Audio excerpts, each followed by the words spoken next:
You're watching Sports News Africa. South Africa will host the first ever African Cycling Confederation's Continental Track Championships in Pietermaritzburg on Wednesday, with cyclists from all over the continent taking part. To find out more about the championships, we're now joined by the president of Cycling South Africa, Mr. William Newman. Mr. Newman, these are the first African track championships, as we mentioned in our intro. How important is this for African cycling? Yes, the African Continental Track Championships is very important. The road discipline has grown tremendously, and we can see all our African riders actually making a mark on the world stage. And there's no reason why our track riders in Africa cannot do exactly the same. And therefore, to do this, we have to grow the track discipline, and we have to grow it right back home here. In South Africa, we're quite well developed. We've had riders who have been to world championships, etc., and actually medaled at the world championships and at big events. And we're wanting to make sure that the other African continents come on board and they can also share in track cycling. If you look at the medals available to track cycling at the Olympic Games, for example, there are 10 medals available, and there's no reason why Africa cannot share in that medal haul. If you compare to other disciplines, for example, road has 4 medals, mountain bike has 2 medals, BMX has 2 medals. So it makes sense that we do focus a lot of our energy on promoting and developing track cycling on the continent. There's a huge amount of talent. There are in excess of 40 nations in Africa who are active, and I'm sure we can unearth some good talent. And the way I see it, this is a stepping stone, and I'd like to see it growing year by year, and within the next 5 years it must be a well-established discipline on the continent. Coming on the back of the MTN Quebec's historic place in the Tour de France this year, are these the best times for African cycling? Yes, actually the best time started last year. It started the previous year, actually. With the 2013 elections for the UCI, I made a comment and I said, this is Africa's time. Africa has determined the way international cycling will be governed.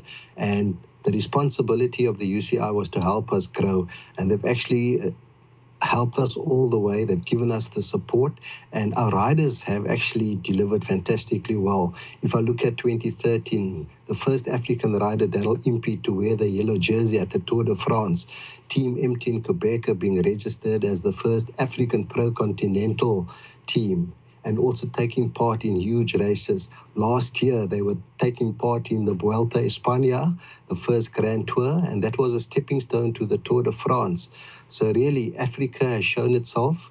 If you look at the 2013 result of the Tour de France, a rider with strong South African and African roots in Chris Froome having won the 2013 Tour de France. So again, it shows that the talent is here, and we have to make sure that we give all the riders the opportunity to actually realize their potential. So this definitely is Africa's time, and we want to encourage each and every rider to dream big, dream as big as MTN Quebec. The sky is the limit, and we will assist them every step of the way to make the most out of a career in cycling.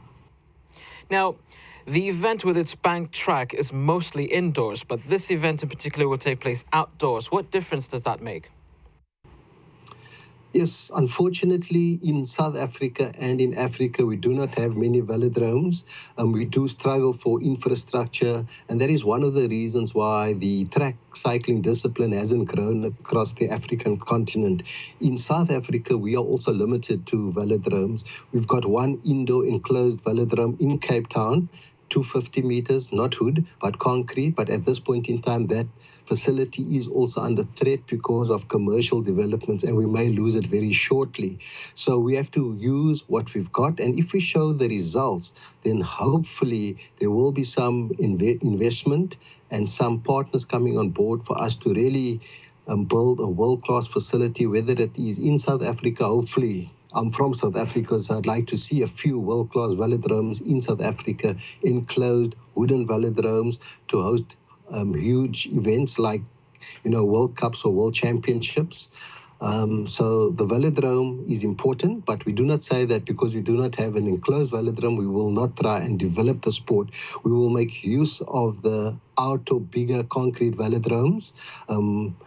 And this is the stepping stone, and hopefully as the results come, more and more people will see the benefit of us having a velodrome and therefore invest in the discipline. Just by way of example and some additional information, South Africa is bidding for the 2022 Commonwealth Games, and for us to host an event like that, we would need an indoor velodrome, wooden velodrome. So, there are those plans in the pipeline, but I'd like to see it extend beyond South Africa so that we can really develop the discipline in Africa.